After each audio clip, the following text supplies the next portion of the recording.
Whoa, whoa, whoa. Stop right there. This channel is not intended for kids under the age of 13.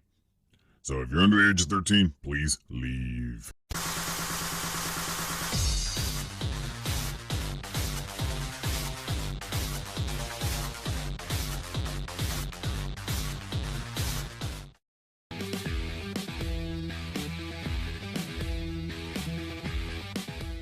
Hey everybody, Arthur here with another unboxing video. Today we have G.I. Joe Classified Series Flint. And again, I got to give a shout out to my boy Art G. He ended up finding me this figure in Lady J and allowed me to cancel out my Hasbro Pulse order because I didn't want to wait until June to get these figures, especially when everybody else around me has been finding them. And it comes in that typical Classified Series style packaging, and you get this awesome artwork of Flint on the side. On the left side of the box, we got the artwork from the front that wraps around. We got Flint side-eyeing you as he's holding up his pistol, which the artwork looks pretty decent, but then there's some extra like weird digital like images. This looks like sort of like a map and then something else down here. I just don't get why they would have added that. If they were just confused on the character and how to have him on the box, they could have had him like shooting off his shotgun instead of just adding some weird images as an underlay to fill up space. Here we have Flint's file card that's on the right side of the box. So go ahead and go to the website, look at those icons and figure out what Flint is all about, because you're not going to be able to understand or decipher any of this unless you go to the website, which sucks. Like, give us some read-up information. Give us the old file cards back. Come on, Hasbro. If you're printing all this stuff in color and adding these weird graphic design images and stuff, you could add some text. It doesn't take that much time. Just add a real file card. And then you also have Flint being number 26 in this series. Here we have the back of the box crammed with all the new characters with the old, and it looks awesome. I would like to actually have this in a poster so I could like frame it.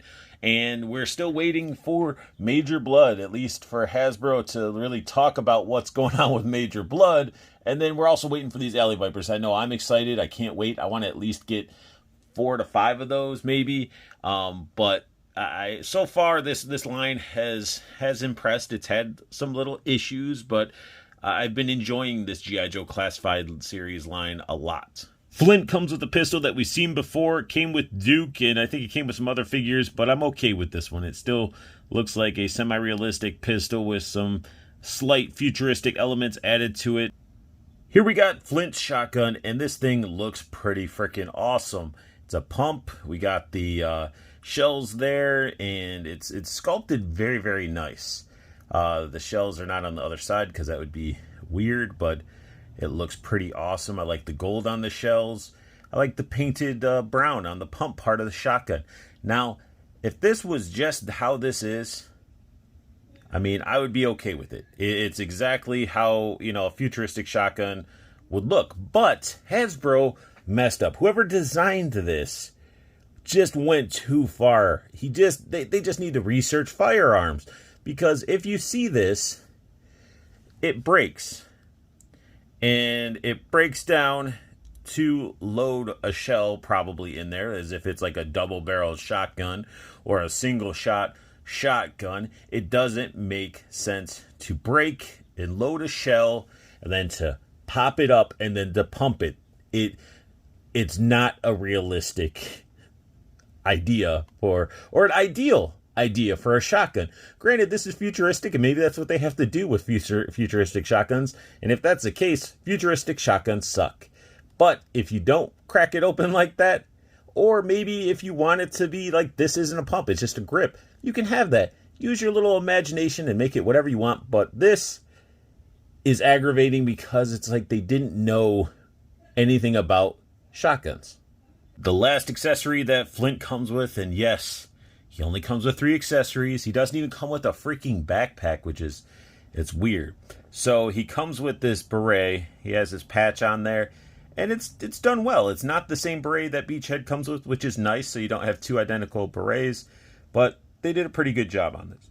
Flint up close looks great. I love the little scar over his eye, just little subtle scars. I mean, the fact that we have our like hero characters having scars is good, meaning they're actually dealing with being in battle and combat and everything.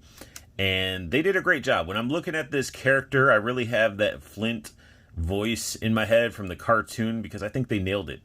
A little bit of light paint around the ears on this side, but they did do that fade with the slick back hair. I love it. I love the head design and everything. He just looks like Flint, and he has that little smirk, like he's a little bit cocky, because Flint was definitely a cocky character, and it was awesome. He's got the little communicator on the shoulder, and I love the harness that they gave him. Look at all those shells on his chest. They look freaking sweet. They're painted very nicely. He's got the body armor.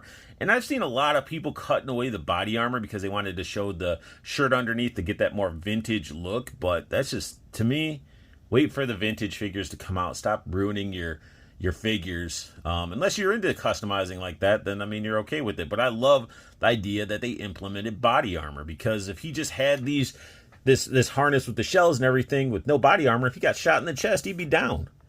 So it's like they're giving him body armor. They got pouches and stuff. It looks so badass. And then you rotate him around.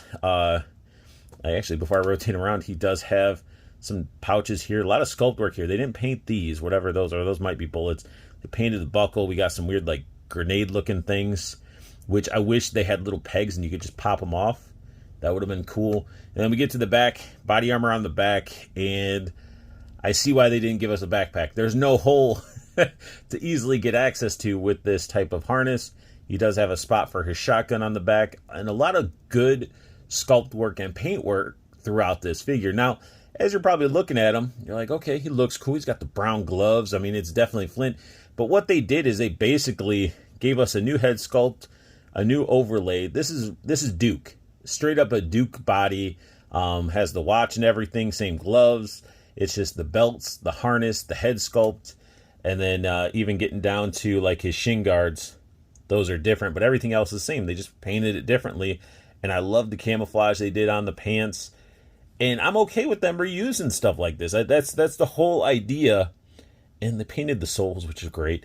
But the whole idea is like they could just cast and use these bodies over and over again and add overlays, and they still look super different. It's not like they're doing that Bucky cap mold like in Legends where you're just like, man, this is trash. They're actually adding more to it. And it even has up here, if you move this a little bit, still the painted pin up top. So the fact they are going all out for these, I'm okay. I'm okay with what they're doing, changing the overlays and stuff. And I think it's a great idea, especially for cost and everything. This figure looks awesome. Now diving into articulation, his head is on the same type of articulation that we'd expect. Can look down, can look up quite a bit. He can look left and right. He's got the neck movement. He's got all that attitude you would want. His arm can go up. This side clicks, the other side doesn't, which is weird. Bicep swivel, double jointed elbow, wrist rotation, and the bend does go up and down. Well, you can sort of see it up and down that way. And then the other side is the in and out. Now, he's not going to have much ab crunch stuff because he has the body armor. Let's be real, people. If you have body armor on and you're loaded with this type of harness, you're not going to get much ab crunch. That's just facts. But you do have the nice, underneath this belt, ball joint for the waist. So you get some movement out of him that way. You can twist left and right. So it works. And you can even lean back a little bit. So he does get some crunch, which it makes sense. It's the separation of where his waist and then the body armor stops. He does have the drop down hips, thigh cut. I mean, he has Duke articulation to the T. Double jointed knees, boot, ankle, and pivot. So same articulation as Duke. And I think he looks awesome. Like, this is probably in hand, looking at him and everything, probably one of my favorite G.I. Joe figures released. And this is for the G.I. Joe side. Him and Beachhead are probably my top two so far. Now, this back holster confuses the heck out of me, because this side's wider, this side's smaller, so you would think that the shotgun would fit this way, but like, really drawing a shotgun from the back like that is not really, that's stupid. It's stupid. You're not going to reach back and try to pull that shotgun out of the holster like that. So for me, I mean, I would have the shotgun like that. But again, you have the wider part at the bottom, the smaller part at the top. And it's confusing me. This whole shotgun, even the holster, is confusing with this figure. You can get Flint all posed up, running with this shotgun, and it's awesome. It's an awesome figure. It's Flint. I am very excited that we got him so soon. And just be mindful when you're equipping him or posing him like this, holding onto the shotgun in that position, it's going to stretch out this hand. So be mindful that it's a nicely, tightly gripped hand, but once you hold that on there, and if you keep it up there for hours or just have them on display like that, it's going to cause that hand to be stretched out. So you're probably going to have to heat it up and, shrink it back down. But it looks great. As long as I don't crack that shotgun down in half, it's okay. It's just, in my mind, I'm like, that thing breaks, and it shouldn't because it's a pump shotgun, but hey, whatever. It still looks good overall, and I love the fact that I can get him into that type of position. It's just a badass looking figure.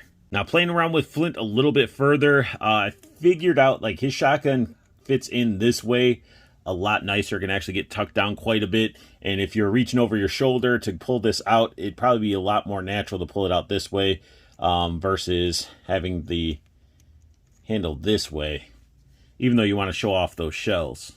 If you guys aren't happy with the futuristic weapons, you don't like the idea that they combined a pump and a breakable shotgun together, well, you know what? If you picked up the Valiverse Action Force Armament Prototype Pack, then you got a sawed-off shotgun with that set. And it's casted in all black, looks badass, and it works amazingly with Flint. It looks very good. I've seen other collectors paint this up, but I do have the painted gun sets pre-ordered on Big Bad Toy Store, so I can't wait to get those, because you can never have enough realistic guns, so you can actually put them with your G.I. Joes if you want them to be using more realistic looking guns. Here we have Flint with his squad mates, and they look badass. These are all the G.I. Joes I have, minus the extra Snake Eyes, the other Roadblock, and I do have the repaints of Scarlet and the Roadblock coming, and eventually I'll be getting the Duke, because the gold really doesn't seem to fit nowadays, because they corrected a lot of that. They stopped adding the flashy goldness to them. But you can just really see the scales. Like, they all look different. They have different heights. And then even though Flint and Duke share the same body and buck and everything, they still look so different. And this is just a great shot. It's 6-inch Joes with tons of detail that we've never really gotten to see until now. And I am super happy with how these figures are looking. And yeah, they may not be 100% OG accurate representations, but they're pretty damn close and they look fantastic. This figure makes me feel like a kid again. I love how it looks. You can get him in some awesome poses and get him in some violent action combat shots. And what's awesome is I just realized when I was posing him up that the muzzle on the shotgun has a plug where you can plug in those Marvel Legend Punisher blast effects, the Punisher that came with the motorcycle. So you can plug in the smoke effect or the blast effect into that shotgun and then use your bag of violence from Super Action stuff and get some nice, violent, aggressive combat shots, and it's awesome. I love it. It makes me so happy to be able to pose up Flint and actually looking at him being like, dude, that's Flint. Flint, hands down. I think Hasbro nailed this figure. Shotgun can be easily replaced, and you can always get accessories from other figures that you have, but overall, Flint is a definitely solid release. Lady J and Flint, when they came out, both of them are very solid, and that sums up my unboxing and review of the G.I. Joe Classified Series Flint. If you guys like what you saw, hit that thumbs up. If you're new to my channel, hit that subscribe button for me, please. It'll mean the world.